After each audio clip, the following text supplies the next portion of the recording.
প্রিয় ভাই বোনেরা, এলাকার উন্নয়নমূলক কাজ এখন আমি কোন দিক দিয়ে বলবো? এর আগে যখন আমরা কাজগুলো করেছি তখন এখানে এমপি হিসেবে ছিলেন আম্মা অর্থাৎ দেশনেত্রী বেগম খালেদা জিয়া, উনি এমপি হিসেবে ছিলেন। আজকে উনি আমাদের মাঝে নেই। আজকে ওনার জায়গায় আপনাদের সামনে এসে আমি দাঁড়িয়েছি। এখন আপনাদের সন্তান হিসেবে আমি এই কথা বলবো নাকি প্রার্থী হিসেবে বলবো, সেটাও একটা মুশকিলের ব্যাপার। হ্যাঁ, এলাকার সন্তান হিসেবে ঠিক আছে। হ্যাঁ, ওই তো ভাই হিসাবে, এলাকার সন্তান হিসাবে, তাই তো?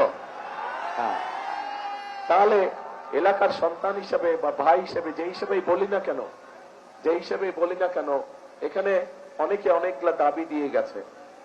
আপনারা সুযোগ দিন, ইনশাল্লাহ যতটুকু সম্ভব, আল্লাহর মতে সরকার গঠন করলে 12 তারিখে যতটুকু সম্ভব সে ব্যাপারে আমার মনে হয় না কারো চিন্তা করার প্রয়োজন আছে। আমরা তবে আজকে 2001 থেকে 6 পর্যন্ত আমার যে অবস্থানটি ছিল, আজকে কিন্তু আমার অবস্থানটা, যেহেতু আপনারা ঘরের মানুষ, আপনাদের সাথে আমি একটি কথা শেয়ার করতে চাই। 2001 থেকে 2006 আমার একটি অবস্থান ছিল, আজকে আমার অবস্থানটি ভিন্ন। 1 থেকে 6 পর্যন্ত আমি বগুড়াকে যেভাবে দেখতাম, সামনের দিনে ইনশাল্লাহ অবশ্যই সেভাবে দেখব। তবে এই যে একটু আগে কথা বলেছেন, একজন প্রার্থী আমাদের বলেছেন যে গত 15 বছর ধরে বগুড়া বঞ্চিত ছিল। একটি কথা একজন বলেছেন। প্রিয় ভাই বোনেরা, বগুড়াই শুধু বঞ্চিত ছিল না গত 15 বছর ধরে। গত 15 বছর বগুড়া তো বঞ্চিত ছিলই, বলা যায় সমগ্র বাংলাদেশে সত্যিকার ভাবে বঞ্চিত ছিল। কাজে আজকে আপনারা যারা বগুড়াবাসী, আপনারা যারা বগুড়ার মানুষ, আগামী দিনে যদি আল্লাহ আমাদেরকে সেই রহমত দেয়, সেই সুযোগ দেয় দেশ পরিচালনা করা, তাহলে এই আপনাদের সকলকে চিন্তা করতে হবে যে শুধু আমরা বগুড়ার কথা চিন্তা করব, কিন্তু শুধু বগুড়ার কথা না, আমাদেরকে সমগ্রভাবে দেশের কথা চিন্তা করতে হবে। বগুড়াকে যখন আমরা সামনের দিকে নিয়ে যাব, ঠিক একইভাবে আমাদেরকে সমগ্র দেশকে সাথে টানতে হবে। সামগ্রিকভাবে সমগ্র দেশ কিন্তু গত 15 বছর সত্যিকার মানুষের যে কাজগুলো, সেই কাজগুলো থেকে সমগ্র দেশ কিন্তু বঞ্চিত হয়েছে। দেশের মানুষ চিকিৎসা সুবিধা ঠিকভাবে পায় নাই। দেশের কৃষকরা তাদের বিভিন্ন সুযোগ সুবিধা থেকে বঞ্চিত হয়েছে। দেশের ছাত্রছাত্রীরা, দেশের শিক্ষা ব্যবস্থা সম্পূর্ণ ধ্বংস হয়ে গিয়েছে। আমরা যদি এভাবে দেখি, প্রত্যেকটি ক্ষেত্রে একটি সরকার বা দেশের যতগুলো সেক্টর থাকে, গত 15-16 বছরে কল কারখানা, মিল কারখানা কোনো কিছু সঠিকভাবে গড়ে উঠতে দেয় নাই।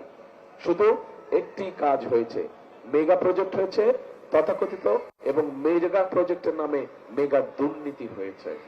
প্রিয় ভাই বোনেরা, কাজেই আমাদের সকলকে আগামী দিন আল্লাহ রহমত দিলে আমাদের সকলকে সতর্ক থাকতে হবে।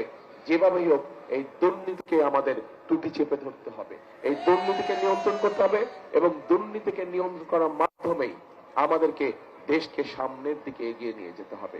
কাজেই প্রিয় ভাই বোনেরা, আগামী দিনে আল্লাহ চাইতো আমরা সরকার গঠন করলে শুধু নিজের এলাকার কথা চিন্তা করলে চলবে না, সমগ্র বগুড়াবাসীকে নিজের জেলার সাথে সমগ্র দেশের কথা চিন্তা করতে হবে। আপনাদেরকে সমগ্র দেশের নেতৃত্ব দিতে হবে। পারবেন ইনশাআল্লাহ।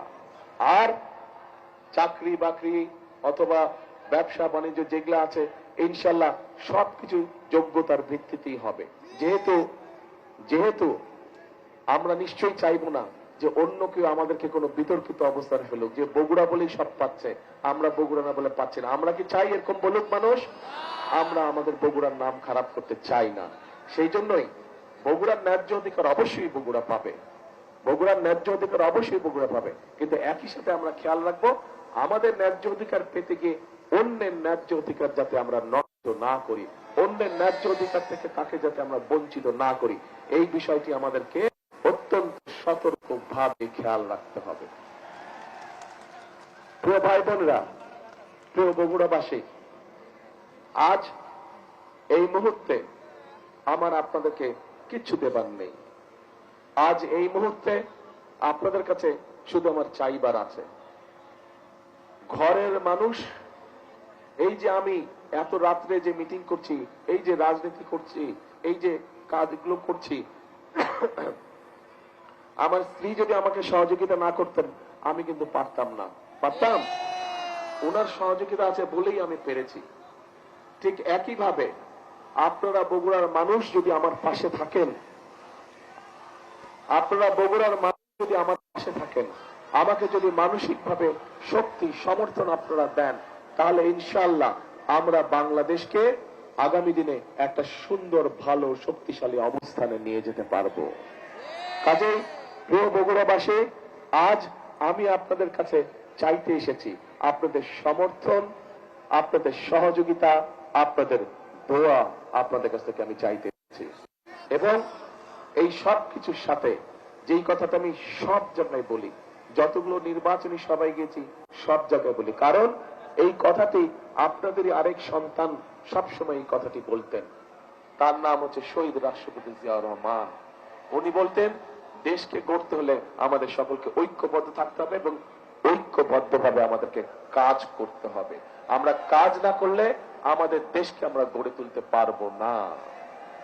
কাজেই ওনার কথার সাথে মিল রেখে আমি একটা কথা বলি, সবসময় প্রত্যেক জায়গায় বলেছি, সেই কথাটা হচ্ছে করব কাজ, গড়ব দেশ, সবার আগে বাংলাদেশ।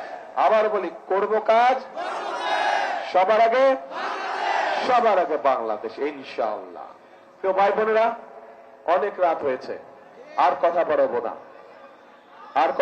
না, শুধু আপনাদের দোয়া চাইতে এসেছি।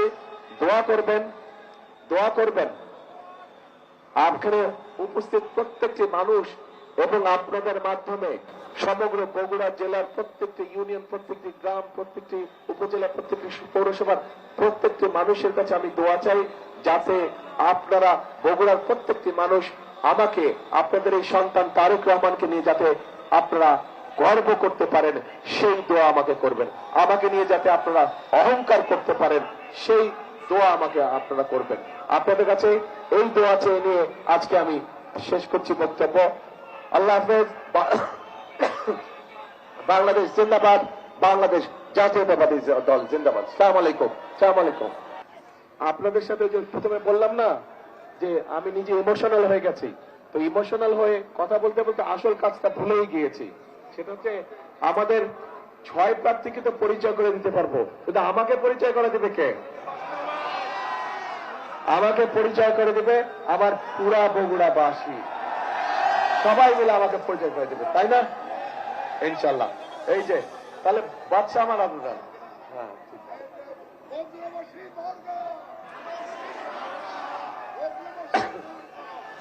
ভাই বোনরা, এই যে এই 6 জনকে এবং ওনাদের সাথে আমিও আপনাদের সামনে দাঁড়িয়েছি।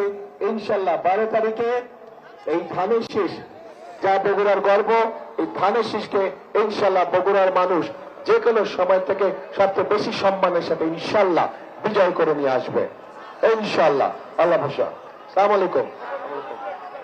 কে কোনটা টাচ করবো? এটা টাচ করলে কি হবে? ওকে।